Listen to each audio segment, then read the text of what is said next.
Monterey, California is well known for its marine biodiversity. Walking around next to the bay, one can find such animals as cormorants, seals, and pelicans. Of course, if you want to see a bunch more animals, you can visit the Monterey Bay Aquarium, which we did in the last video, and you can check that out here. Another thing that Monterey is known for is its whale watching opportunities.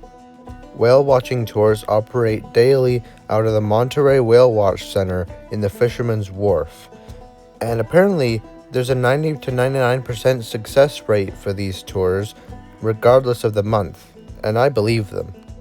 We went out on October 17th, 2025, which is a time that is best known for its humpback whales and blue whales.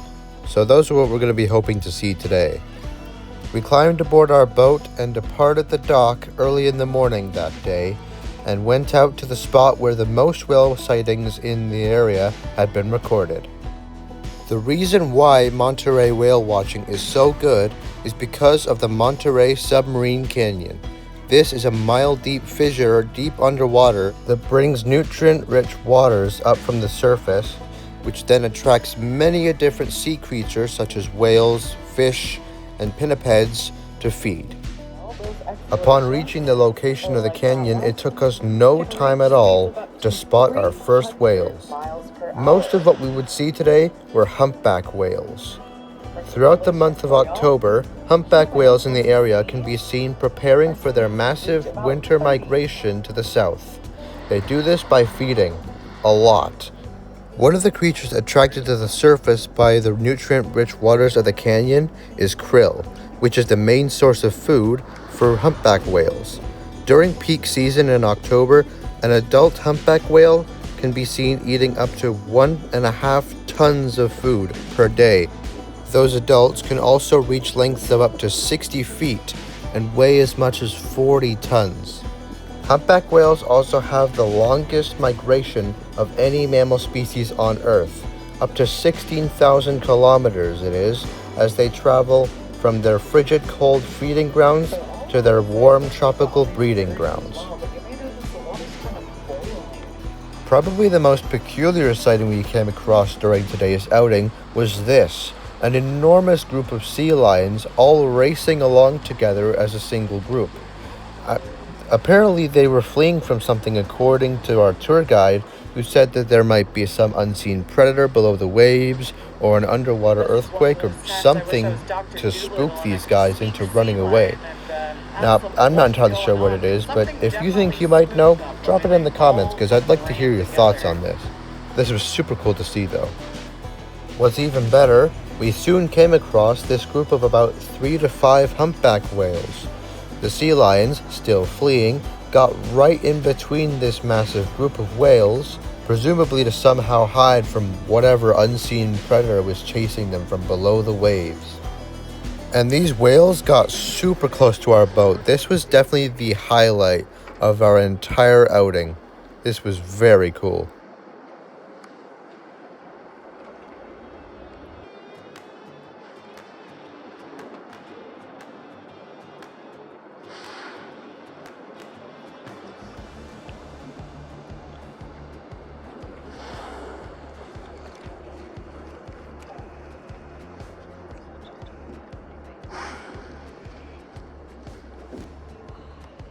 Alright, y'all, we're in the only jail you ever want to be in. We're in whale jail. Please make sure you're holding on.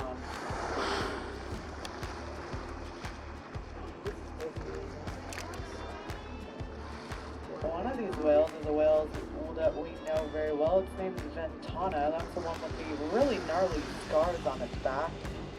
Those scars are, unfortunately, from a boat propeller. Now, something else cool you've just heard the tour guide mention, all these whales actually have names, or at least identities, that the tour guides have known them by for a few years now. In this group, and then another whale named Ruffles. Ruffles has a ruffly tail. Yep, right. There's a really cool website that you can use called happywhale.com that'll use artificial intelligence to look at a picture of a whale's tail that you've taken, and it'll look at the different markings and the scars and the shape of the tail of that whale to determine the sort of identity of that whale. I've not actually used it myself, but it's a pretty cool concept. Whilst we were unfortunate enough not to be able to see the famous breaching the humpback whales are known to do, we were able to catch that really cool tail slap. Although it was very brief and he only did it once, but at least we were still able to see it. Go for longer and deeper dives, which will result in more successful hunts. There are a couple whales out about 3 o'clock as well. Of course, whales weren't the only things that we saw today. Here's this sea lion to cap us off.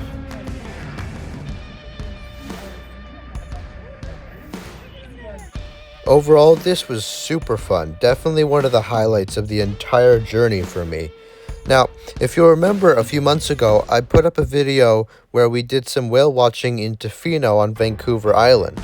That was fun, but I would definitely have to say that the whale watching here in Monterey was better. We saw in total, I believe it was 19 humpback whales compared to the 5 gray whales we saw in Canada. And the footage we got of the whales here was a lot better than over there. Still though, that's not to say that the experience in Canada was bad. It was a lot of fun, and if you'd like to check that video out, you can do that now. That's it for this one, and I hope you enjoyed watching it. I'll see you in the next one.